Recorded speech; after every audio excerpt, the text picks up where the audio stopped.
जय हिंद दोस्तों, आपका हमारे चैनल पर स्वागत है। हम ऐसे ही न्यू रिएक्शन देते रहते हैं। अगर आपको यह रिएक्शन पसंद आता है तो आप हमारे चैनल को सब्सक्राइब ज़रूर करें। भारत चीन सीमा विवादों के बीच रूस में वर्चुअल मीटिंग हुआ, जिसमें भारत, चीन और रूस के बीच मीटिंग हुई। मीटिंग की अध्यक्षता रूसी विदेश मंत्री सर्गेई लावरोव ने की, जिसमें रूसी मंत्री ने यह कहा कि भारत चीन में जो सीमा विवाद है, मुझे आशा है कि वह दोनों महाशक्तियाँ आपस में जल्दी ही सुलझा लेंगे। साथ ही इस बैठक में रूसी मंत्री ने संयुक्त राष्ट्र सुरक्षा परिषद में भारत की दावेदारी को लेकर रूस ने समर्थन की बात कही और कहा, भारत सुरक्षा परिषद का स्थायी सदस्य बन सकता है और वह एक मजबूत दावेदार है। हम उसका समर्थन करते हैं। रूस पहले भी भारत की दावेदारी को समर्थन कर चुका है, लेकिन रूस का बयान उस समय आया जब भारत चीन के बीच सीमा विवाद चल रहा है। लेकिन इसी बीच पाकिस्तानी न्यूज़ रिपोर्टर फिजा खान ने भारत के बारे में क्या कहा, आइए आगे देखते हैं।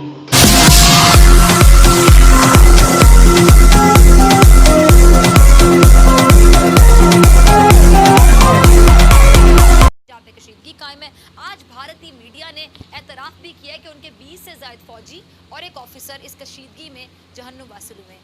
ये कशीदगी पाकिस्तान और इस खत्ते के लिए इतनी अहमियत की हामिल क्यों है, इतनी अहम क्यों है? असल बात यह कि हालिया दिनों में जो भारत ने अपने आइन में, आपको याद है कि तरमीम करके कश्मीर को जो अपने मुल्क का हिस्सा बनाने की एक नाकाम कोशिश की है, इससे मामला कुछ अलग नहीं है, क्योंकि इस तरमीम से ना सिर्फ जम्मू कश्मीर बल्कि लद्दाख का वो इलाका भी मुतासिर होता है जिसे चाइना अपने हदूद में तस्वुर करता है। इसका मतलब ये है कि भारत ने ना सिर्फ कश्मीरी भाइयों और पाकिस्तान के साथ धोखा किया, बल्कि चाइना की ज़मीन भी हथियाने की कोशिश की है। इसको भी अगर नाकाम कोशिश कह दूँ तो गलत नहीं होगा। अब इस तमाम तर मामले को इस तरह देखा जा रहा है कि जी चाइना ने बैकडोर चैनल्स के ज़रिए भारत को ये पैगाम, ये मैसेज भी दिया है कि अपने आइन में तरमीम करके कश्मीर और तमाम इलाके को पुरानी शक्ल में वापस बहाल किया जाए, वरना भारत को इसका अंजाम भुगतना होगा। इस पर बात करूंगी सिद्दीक आपसे भी, ब्रिगेडियर साहब आपसे भी। ब्रिगेडियर साहब, आप तो बड़ा गहरी नज़र रखते हैं इन इशूज़ पर, मैं आपकी तरफ पहले आऊँगी। ब्रिगेडियर साहब, इस बात में कितनी सदाकत है कि चाइना ने वाकई इस चीज़ का मुतालबा किया है कि भारत तरमीम करके कश्मीर और दीगर इलाके को अपनी असल शक्ल में बहाल करे? आपके पास इस हवाले से क्या खबर है? ये अगर खबर ना भी हो ना, अगर फर्ज करें ये खबर ना भी है, मेरे पास नहीं है, आपके पास नहीं, तो इसका जो इसका तनाजुर है ना, जो तारीखी पस मंज़र है, उसमें यह है कि जो ये आर्टिकल 370 यूनाइटेड नेशंस ने भारत को एक special status, Jammu and Kashmir को एक स्पेशल स्टेटस दिया था। नेहरू गया था ना यूनाइटेड नेशन ने, पाकिस्तान तो नहीं किया था। उसके बाद फिर प्लेबसाइट कमिश्नर भी यहाँ पे अपॉइंट हुआ था। फिर नेहरू ने बात टेलीग्राम भी दिया था कि जब हम इस इलाके के मसले को राइट ऑफ सेल्फ डिटर्मिनेशन के, कश्मीरियों की राइट ऑफ सेल्फ डिटर्मिनेशन के मुताबिक हल करेंगे। तो वो जो उस वक्त एक यूनाइटेड नेशन ने करारदाद पास की थी जिसमें कश्मीर को एक डिस्प्यूटेड एरिया करार दिया गया था और ये कहा गया था कि यहाँ पे कोई भी फैसला जो है यूनाइटेड नेशन की मर्जी या उनकी उसके बजाव नहीं होगा। उसमें जो सिक्योरिटी काउंसिल के 5 अरकान थे, P5 के मेंबर्स जो थे, उन्होंने उसको साइन किया था, अप्रूव किया था, जिसमें चाइना भी शामिल था, जिसमें बरतानिया भी था, जिसमें अब जब उन्होंने साइन किया था तो उस वक्त तो चाइना वहाँ इंटरफेयर नहीं कर सकता था, क्योंकि जम्मू एंड कश्मीर का ऊपर का हिस्सा जो है वो लद्दाख से मिलता है और वो लद्दाख जो ऊपर वाला हिस्सा है उसको चाइना जो है अपना हिस्सा क्लेम करता है, वो कश्मीर का हिस्सा बनता है। तो जब इंडिया ने वो चीज़ ख़त्म कर दी, आर्टिकल को ख़त्म कर दिया आर्टिकल, तो फिर तो चाइना के ऊपर से वो बार हट गया ना कि जी मैंने साइन किया था तो मैं इंटरफेयर कर रहा हूँ, वो तो कतन हट गई। तो उन्होंने करना ही करना था, क्योंकि वो उनका अपना इलाका वो तस्वुर करते हैं और लद्दाख का वो इलाका जहाँ जो कराकरम पास, जहाँ से 8 किलोमीटर है, और चूँकि इंडिया वहाँ पे दौलत बेच के अंदर उन्होंने एक बेस बनाया, अब वो उसको डेवलप कर रहे थे, उसको वो इंटरनल नेटवर्क के ज़रिए कनेक्ट कर रहे थे। वहाँ पे एक दरबूक शायद दौलत एक रोड बना रहे थे, जिससे उन्होंने क्योंकि अमित शाह ने पिछले दिनों आपको याद है असेंबली में बयान दिया था कि हम अक्सी चीन का इलाका चाइना से हर कीमत पे लेके रहेंगे, तो चाइना के कान नहीं खड़े होने चाहिए थे कि इंडिया तो हम पे हमला करना है। ये तमाम इंडिया की दहशत पॉलिसियां हैं, दहशतगर्द दिमाग है जो नरेंद्र अच्छा ब्रिगेडियर मोदी साहब, अब जो इंडिया के कान खड़े हो गए, वो अब दिमाग इंडिया है जो जो इंडिया की जो दुर्गत बना दी उस पर भी जरा तबसरा कीजिएगा। नहीं खड़ी करते ये इंडिया की दहशतगर्दाना पॉलिसियां हैं जिसमें नरेंद्र मोदी जैसा कमीना दहशतगर्द, अमित शाह, बाबू बजरंगी, और उसमें इंडियन मीडिया में वो एक है ना अरुण, क्या नाम है, अरुण गोस्वामी, अर्नब गोस्वामी, इस तमाम की तमाम ये दहशतगर्दी की जंग में ये लोग हैं जो लोगों को, जो मुल्कों को मजबूर करते हैं और फिर उनसे मार खाते हैं। मार खाने के बाद शर्म नहीं आती इनको, जाके बैठ जाते हैं आराम से। अब वो गोस्वामी जो एंकर है रिपब्लिक टीवी का, उसको लेके आए ना, उसने कल मतलब जिहादत की इंतहा देखो फिजा, कि वो एंकर रिपब्लिक टीवी का ये कहता है कि पाकिस्तान ने टिड्डी दल जो है वो क्या कहते हैं उसको, वो भेज दिए वहां से, दहशतगर्द भेज दिए टिड्डी दल के रूप में। कभी नहीं, कभी हम कबूतर भेज देते हैं, कभी हम टिड्डी दल भेज देते हैं। अभी तो कोरोना भी कहते हैं मुसलमानों की साजिश, भारत में मुसलमान फैला रहे हैं। पाकिस्तान और मुसलमान उनके सर पे हमेशा सवार रहेंगे क्या?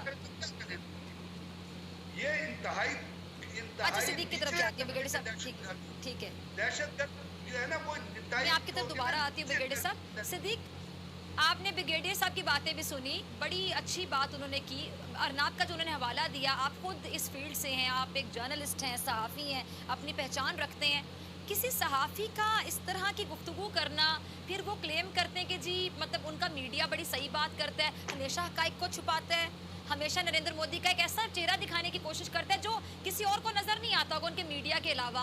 और फिर इस तरह की बातें कि पाकिस्तान से अब टिड्डी दल आ गया, पाकिस्तान से कबूतर आ गया, यानी पाकिस्तान उनके हवास पे इतना सवार रहता है, तभी तो हमारी इतनी बात करते हैं। वैसे अच्छा है, हमसे डरते हैं सिद्दीक, हमारे कबूतरों से भी डरते हैं, टिड्डी दल से भी डरते हैं। बिल्कुल, वो तो जहाँ से हवाएं जो जाती हैं वो कहते हैं गर्म हवाएं पाकिस्तान ने भेज दी हैं, वो तो ये भी कहते हैं। मैं ये समझता हूँ कि अर्नब की तरह के जो एंकर्स हैं उनकी वजह से हमारा इंटरनेशनल मीडिया में इंटरनेशनली हमारा केस मजबूत होता है। जब उनकी इस तरह की हमाकतें, बेवकूफ़ियाँ, अजीबोगरीब बातें जब इंटरनेशनल मीडिया देखते हैं तो हमारा केस मजबूत होता है। जब हम इंटरनेशनल मीडिया के सामने ये बात कहते हैं कि यार इनका दिमाग चल गया है, इनके दिमाग से ये लोग फारिग हैं, अकल शक्ल इनके अंदर कोई नहीं है और ये बिल्कुल ही पागल हो गए हैं, तो वो जब वो क्लिप इनके देखेंगे मोदी क्या करेगा। मोदी की पॉलिसी जो है ना वो जो हमारे यहाँ जो ताकतवर और कमज़ोर के सामने मियाँ नवाज शरीफ साहब की पॉलिसी थी या मुश्किल रहमान की पॉलिसी है, मोदी की पॉलिसी मुश्किल से मिलती जुलती है।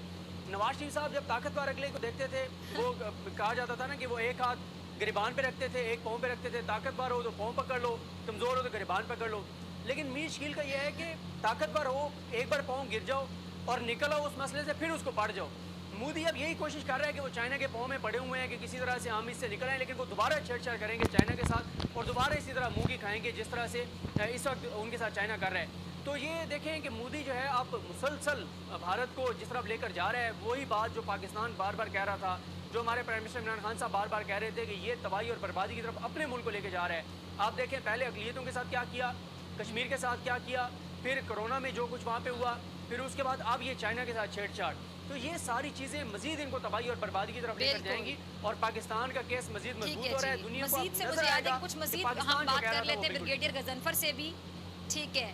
बिल्कुल बिल्कुल, सिद्दीक का पॉइंट आ गया। ब्रिगेडियर साहब ने सिद्दीक की गुफ्तगू भी सुनी, आपकी तरफ दोबारा आती हूँ। ब्रिगेडियर साहब, भारत जुनूनियत आपको पता है कि उसमें कूट कूट के भरी, और पाकिस्तान मुसलमान हमेशा उसके सर पे सवार रहते हैं। उसका वोट लेके आगे आने की वजह भी ये थी कि इंतशार की पॉलिसी, मुसलमान मुखालिफ नारे लगा के, पाकिस्तान मुखालिफ नारे लगा के। अच्छा मुझे बताइएगा कि आप देखें भारत हर तरफ से हम देख रहे हैं कि अपनी सरहद को खतरे में डाल रहा है। एक जानिब पाकिस्तान, दूसरी जानिब चाइना, तीसरी जानिब नेपाल, और अंदर जो भारत में हालात है वो भी आपके सामने है कि कोई भी माइनॉरिटी वहाँ पे खुद को सिक्योर या सेफ कंसिडर नहीं करती है। एक अहम सवाल ब्रिगेडियर साहब, क्या भारत इतना ताकतवर है जो तमाम ममालिक से एक साथ ताल्लुकात ख़राब कर रहा है, या फिर डिक्टेशन ले रहा है? किससे, ज़रा खुल के बताइएगा। दो चीज़ें हैं।